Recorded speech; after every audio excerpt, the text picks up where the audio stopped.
আসসালামু আলাইকুম।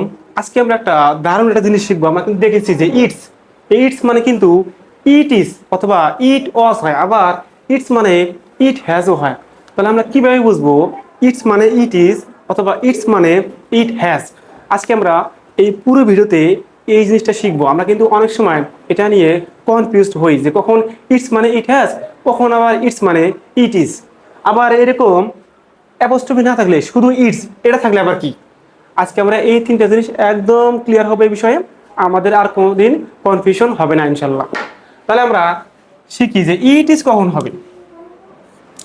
ইটস মানে যে ইট ইজ, আমি একটা এক্সাম্পল দিই। আচ্ছা, এই যে এখানে ইটস মানে ইট ইজ কেন? আমরা যখন দেখবো যে ইটস এর পরে যদি কোনো নাউন থাকে, মানে ভার্ব নাই, অথবা যদি এরপরে আইএনজি থাকে, তাহলে আমরা বুঝবো যে এখানে ইট ইজ আছে অথবা ইট ওয়াজ আছে।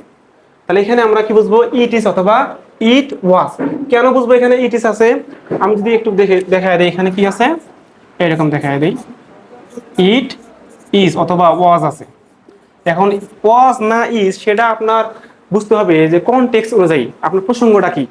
যে ধরেন ইট ওয়াজ আ নাইস বার্ড, এর একটা সুন্দর পাখি ছিল, তাহলেও তো অতীতকাল বুঝেছি, সেক্ষেত্রে এখানে ওয়াজ। যদি বর্তমান কাল বোঝায় তাহলে তো ইট ইজ। তাহলে আমরা বুঝবো যে ইটস মানে ইট ইজ অথবা ইট ওয়াজ। যদি এরপরে নাউন থাকে অথবা ভার্বের সাথে আইএনজি হয়, সেক্ষেত্রে আমরা ইটসকে ইট ইজ ধরবো।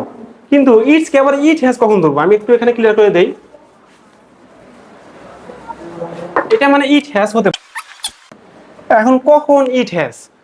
এটা মানে ইট হ্যাজ তখনই হবে যখন আমরা দেখবো যে ইট হ্যাজ মানে অর্থাৎ ইটস এর পরে ভিতরি আছে। আমি যে এক্সাম্পল দিই এখানে একটা, তাহলে বুঝবেন। আচ্ছা, দেখেন এখন এখানে ইটস এর পরে কি আছে? ভিতরি, অর্থাৎ ভার্বের পাস্ট পার্টিসিপল ফর্ম। এরকম যদি ইটস এর পরে ভার্বের পাস্ট পার্টিসিপল ফর্ম থাকে, যে কোনো ভার্ব হতে পারে, থাকলে বুঝতে হবে এখানে ইট হ্যাজ আছে। আপনারা জানেন যে হ্যাভ বা হ্যাসের পরে ভিতরি হয়, তার মানে এখানে কি আছে? It has. ইটস এর মধ্যে কি আছে? ইট হ্যাজ, কারণ এখানে ডান আছে, ডু ডিড ডান। তার মানে বুঝলাম এরকম থাকলে আমরা বুঝবো এটা ইট হ্যাজ। তাহলে আমরা দুইটা জিনিস শিখছি। ইটস থাকলে ইট ইজ হতে পারে, এরপর নাউন থাকবে অথবা কি প্রেজেন্ট কন্টিনিউয়াস অথবা পাস্ট কন্টিনিউয়াস এর নির্ভর করে ভার্বের আইএনজি হবে। আর একটা হলো যে ইটস মানে ইট হ্যাজ যখন এটা ভিতরি হবে, ভার্বের পাস্ট পার্টিসিপল ফর্ম। আর ইটস ইটস মানে এটা পজিটিভ। আমরা বলি না যে আই, আই মানে তো আমি, কিন্তু আই এর পজিটিভ কি? মাই মানে আমার। ঠিক এরকম আমরা যখন বলি যে ইতর বস্তু প্রাণী ক্ষেত্রে আমরা যখন প্রোনাউন হিসেবে ইট ইউজ করি, ঠিক ইটের আবার পজিটিভ ফর্ম হচ্ছে কি? ইটস, যেখানে কোনো অ্যাপোস্ট্রফি নাই। এটাকে আমরা বাংলা এভাবে বলতে পারি যে ইহার বা এটির। এরকম যেমন আমার বলি মাই, যখন ইহার বা এটির বললে আমরা কি বলবো? ইটস, অ্যাপোস্ট্রফি ছাড়া। তাহলে ইটস মানে কি? একটা পজিটিভ অর্থ দিবে। আমি যদি এক্সাম্পল দেই তাহলে এরকম হবে।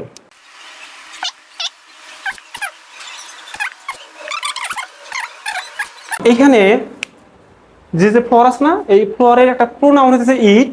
আমরা জানেন এটা একটা বস্তু, ফুল, এর প্রোনাউন হচ্ছে ইট। আর এটা এই ইটের পজিটিভ ফর্ম হলো ইটস। যে আমরা বলি যেমন হি এর পজিটিভ হচ্ছে হিজ, শি এর পজিটিভ হলো হার, একইভাবে ইট এর পজিটিভ হলো ইটস, শুধু অ্যাপোস্ট্রফি নাই। তাহলে আমি যদি একবার পুরোটা আবার একবারে সংক্ষিপ্ত আকারে যদি সামারাইজ করি, তাহলে হবে কি? যে ইটস, এটা পরে নাউন থাকলে, নাউন আছে অবশ্যই, তাহলে এটা ইট ইজ অথবা it was. Accordingly context you have to find out that. প্রসঙ্গ অনুযায়ী আপনাকে এটা খুঁজতে হবে। তারপর হচ্ছে যে ইটস মানে ইট হ্যাজ কখন হবে?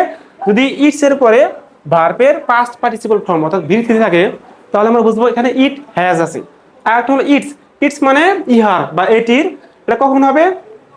যখন আমরা কোনো বস্তু প্রাণী এই ক্ষেত্রে যখন আমরা প্রোনাউন ইউজ করি, এদের পরিবর্তে আমরা কি ইউজ করি? ইট ইউজ করি প্রোনাউন হিসেবে।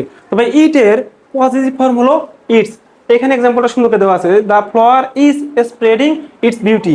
ফুল তার সৌন্দর্য ছড়াচ্ছে। কার সৌন্দর্য? তার। এই তার বলতে এখানে এই যে ফুলের সৌন্দর্য বোঝাচ্ছি। তাহলে এই যে এই ফুলের আমাদের পজিটিভ ফর্ম হলো কি? It's. Thanks for watching. Obviously যদি এই ভিডিও ভালো লাগে অবশ্যই জানাবেন কমেন্ট করে। আর আপনারা আমার কাছে কি ধরনের ভিডিও চান? এই ধরনের ভিডিও চান, না আমি যে সাধারণত স্পিকিং এর ভিডিও করি ওই ধরনের চান, না আমি যে আমাদের ছাত্ররা যে আছে তাদেরকে প্রশ্ন করি ওই ধরনের ভিডিও চান, নাকি এইভাবে হোয়াইট বোর্ডে এইভাবে লিখিত আকারে বুঝাইলে আপনাদের সুবিধা হয়? অবশ্যই আমাকে জানাবেন। ধন্যবাদ।